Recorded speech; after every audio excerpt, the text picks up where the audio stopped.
नमस्कार दोस्तों, मैं हूं आपका अकाउंट्स का टीचर दीपक शर्मा और मैं आप सभी का स्वागत करता हूं अपने YouTube चैनल अकाउंट्स ट्रेड पर। आज की क्लास में हम पढ़ने वाले हैं क्लास 11 का chapter journal entries. Journal entries क्या होती हैं, इसे कैसे प्रिपेयर करते हैं, इसके बेसिक रूल क्या है, ये सब कुछ मैं अपनी प्रीवियस वीडियो में ऑलरेडी बता चुका हूं। इस चैप्टर से रिलेटेड 2 वीडियो मैं ऑलरेडी अपलोड कर चुका हूं, जिसका लिंक आपको डिस्क्रिप्शन में मिल जाएगा। और आपसे रिक्वेस्ट है कि अगर आप इस चैप्टर को बेटर तरीके से पढ़ना चाहते हैं तो आप हमारी पहले की दोनों वीडियो भी जरूर देखें।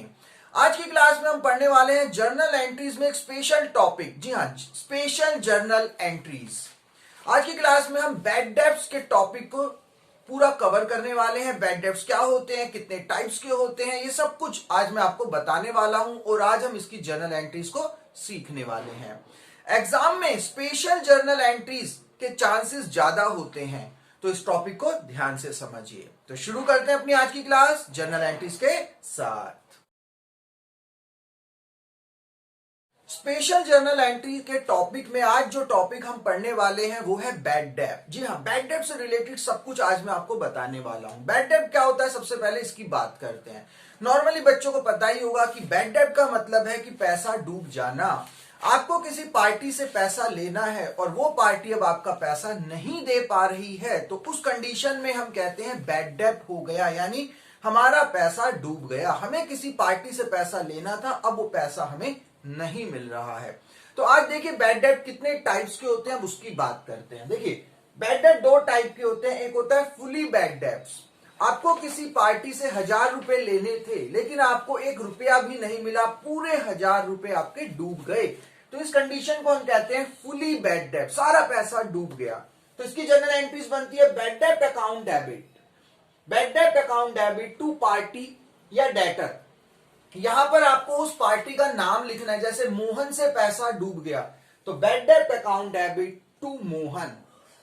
एक होता है पार्टली बैड डेब्ट। पार्टली का मतलब होता है कि आपको कुछ पैसा तो मिल गया लेकिन कुछ पैसा आपका डूब गया। आपको मोहन से 1000 रुपए लेने थे, मोहन ने आपको 600 रुपए दे दिए लेकिन 400 रुपए मोहन नहीं दे पाया, तो आपको कुछ तो मिल गया, कुछ डूब गया, तो उसको कहते हैं पार्टली बैड डेब्ट। इसकी जनरल एंट्री होती है कैश अकाउंट डेबिट।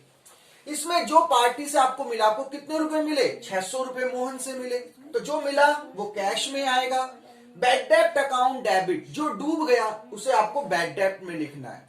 और टू पार्टी या डेटर, जितने आपको टोटल लेने थे, तो जैसे मैंने आपको कहा आपको मिले 600 रुपए, 400 रुपए डूब गए और यहां पे लिखेंगे मोहन टोटल कितने लेने थे, 1000 रुपए।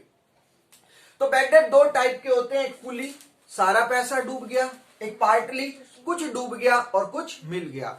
एक और टॉपिक है बैड डेब्ट रिकवर्ड। ये बहुत मेन टॉपिक है। देखिए बैड डेब्ट रिकवर्ड का मतलब होता है कि एक पार्टी ने आपके पैसे डुबा दिए थे, पैसे मर गए, आपने सोच लिया, आपने जर्नल एंट्री भी कर दी कि पैसे मर गए, लेकिन अब प्रेजेंट में वही डूबा हुआ पैसा वापस आ रहा है, वही पार्टी आपको आपके डूबे हुए पैसे दे रही है। तो जो पैसा आप सोच के बैठे थे कि खत्म, मर गया, नहीं मिलेगा, वो मरा हुआ पैसा भी आपको मिल रहा है, तो उसको हम कहते हैं बैड डेब्ट रिकवर्ड अकाउंट। तो इसकी एंट्री होगी कैश अकाउंट डेबिट, पैसा आ रहा है, टू बैड डेब्ट रिकवर्ड अकाउंट। तो बैड डेब्ट में आपको 3 एंट्री पढ़नी है, फुली बैड डेब्ट, पार्टली बैड डेब्ट और बैड डेब्ट रिकवर्ड। तो ये थी जर्नल एंट्रीज और अब हम इसका एक न्यूमेरिकल भी करते हैं। इस टॉपिक का एक न्यूमेरिकल कर लेते हैं ताकि ये टॉपिक, ये चैप्टर आपको बेटर तरीके से समझ आ जाए। तो मैं जो न्यूमेरिकल करने वाला हूं वो है टीएस ग्रेवाल की बुक से इलिस्ट्रेशन 5। एक बार क्वेश्चन को पहले पढ़ लेते हैं। देखिए क्वेश्चन कहता है जर्नलाइज द फॉलोइंग ट्रांजैक्शंस। पहली एंट्रीज है ₹5000 due from Ramesh R E recoverable. हमें 5000 रुपए रमेश से लेने थे, ई रिकवरेबल, अब नहीं मिलेंगे। देखिए यहां पर कुछ नहीं लिखा कि वो 5000 में से कुछ देगा कुछ नहीं देगा, कुछ नहीं लिखा, सिर्फ लिखा है 5000 रुपए लेने थे जो अब नहीं मिलेंगे। तो इसका मतलब पूरे 5000 रुपए आपके डूब गए। ये है फुली बैड डेब्ट। एग्जाम में वो आपको कहेगा नहीं कि ये इस पार्ट का है, फुली का है या पार्शली का है या बैड डेब्ट रिकवर्ड का है। ये आपको खुद पढ़ के पता लगाना पड़ेगा कि कौन सा टॉपिक है, कौन सी जर्नल एंट्रीज होगी। तो यहां पर 5000 रुपए फुली डूब गए, तो ये फुली बैड डेब्ट है। सेकंड है Sohan is declared insolvent. Insolvent का मतलब होता है बैंकरप्ट। बैंकरप्ट का मतलब या इंसॉल्वेंट का मतलब होता है कि एक ऐसा आदमी जो अब अपने कर्जे, अपनी लायबिलिटी पे नहीं कर सकता। तो देखिए, सोहन दिवालिया हो गया है। Receive from his official receiver 60 पैसे इन अ रूपी ऑन अ डेप्ट ऑफ बीस 10,000। सोहन से अब हमें 1 रुपए में 60 पैसे मिल सकते हैं। जी हाँ, 1 रुपए में 60 पैसे सोहन से मिलेंगे और हमें उससे 10,000 रुपए लेने थे। तो देखिए, 1 रुपए में 60 पैसे मिलेंगे तो 40 पैसे आपके डूब गए। तो कुछ मिल रहा है, कुछ डूब रहा है, तो यह है पार्टली बैड डेट। ठीक है। थर्ड है received cash for a bad debt return of last year 700 रुपए। लास्ट ईयर, पिछले साल आपके 700 रुपए डूब गए थे पिछले साल, लेकिन अब वो 700 रुपए आपको रिसीव हो रहे हैं। तो इसका मतलब ये तो डूबा हुआ पैसा मिला, तो ये क्या है? Bad debt recovered. तो 3 जर्नल एंट्रीज हैं। पेपर में आपको एग्जाम में पहचान करनी है कि ये कौन सा टॉपिक है, कौन सी जर्नल एंट्रीज यहां पे होगी। तो चलिए एक एक करके इसको शुरू करते हैं। देखिए, इलिस्ट्रेशन 5, सबसे पहली जर्नल एंट्रीज थी कि हमें 5,000 रुपए लेने थे रमेश से और वो इरिकवरेबल डूब गए। फुली बैड डेट की एंट्री मैंने अभी आपको लिखवाई थी। तो पैसा डूब गया तो ये हमारा नुकसान है, और आपको पता है जितने भी लॉस होते हैं वो जर्नल एंट्री में डेबिट होते हैं। तो इसकी जर्नल एंट्री बनेगी bad debts debit to party का नाम। किससे लेना था ये पैसा? रमेश से। तो हम यहां लिखेंगे टू रमेश। कितने रुपए डूब गए आपके डूब गए हैं 5,000 रुपए।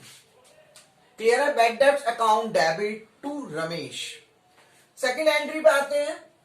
सेकंड एंट्री कहती है कि आपको सोहन दिवालिया हो चुका है और सोहन से आपको 10,000 रुपए लेने थे, लेकिन 1 रुपए में 60 पैसे ही आपको मिल रहे हैं। 60 पैसे मिल रहे हैं, 40 पैसे डूब रहे हैं। तो ये क्लियर है कि ये पार्टली बैड डेट का है, कुछ मिल रहा है, कुछ डूब रहा है। तो इसकी जनरल एंट्री मैंने आपको बताई थी। पहले हम लिखते हैं कैश अकाउंट डेबिट, फिर हम लिखते हैं bad debts account debit to party का नाम। तो यहां पर पार्टी कौन है? यहां है सोहन, तो लिखेंगे टू सोहन। देखिए, कैश अकाउंट डेबिट में लिखते हैं जो हमें मिल रहा है। हमें 10,000 रुपए लेने थे, पर 1 रुपए में 60 पैसे ही मिल रहे हैं। तो 10,000 में अगर हम 60 पैसे की मल्टीप्लाई कर दें तो 6,000 रुपए। इसका मतलब हुआ कि हमें सोहन से कितने रुपए मिले? 6,000। तो 10 में से 6 मिल गए तो 40 पैसे डूब गए। तो 40 पैसे की अगर हम 10,000 से करें तो 4,000 रुपए हमारे डूब गए, और टोटल हमें सोहन से कितने लेने थे? 10,000। तो 6,000 मिले, 4,000 डूब गए और टोटल 10,000 रुपए। थर्ड एंट्री पढ़ते हैं। Received cash for a bad debt return of last year 700 rupees. पिछले साल आपको किसी से 700 रुपए लेने थे, वो डूब गए थे, लेकिन अब मिल गए। तो ये हो गया बैड डेट रिकवर, डूबा हुआ पैसा मिला। इसकी जनरल एंट्री अभी आपको लिखवाई थी। इसकी जनरल एंट्रीज होती है cash account debit to bad debt recovered account. कितने रुपए मिल गए? 700। तो देखिए, इस तरीके से आपकी जनरल एंट्रीज होती है। बैड डेट का टॉपिक कोई बहुत बड़ा टॉपिक नहीं है, छोटा सा टॉपिक है। गिनती की 3 जर्नल एंट्रीज हैं। फुली बैड डेट, पूरा पैसा डूब गया। पार्टली बैड डेट, कुछ पैसा डूब गया, कुछ पैसा मिल गया। और बैड डेट रिकवर्ड, जो पैसा आपका डूब चुका था वो डूबा हुआ पैसा आपका मिल गया। तो आज की वीडियो में केवल इतना ही। बैड डेट कोई बहुत बड़ा टॉपिक नहीं है, बैड डेट एक छोटा टॉपिक है। बैड डेट में सिर्फ आपको 3 एंट्री ही पास करनी होती है। तो जल्दी मिलते हैं एक नई वीडियो के साथ, जिसमें जर्नल एंट्रीज की कुछ और स्पेशल जर्नल एंट्रीज हम पढ़ने वाले हैं। तब तक आप इस वीडियो को देखिए, समझिए और प्रैक्टिस करते रहिए। जल्दी मिलते हैं नई वीडियो के साथ, जिसमें हम जर्नल एंट्रीज के और टॉपिक और कॉन्सेप्ट को कवर करेंगे।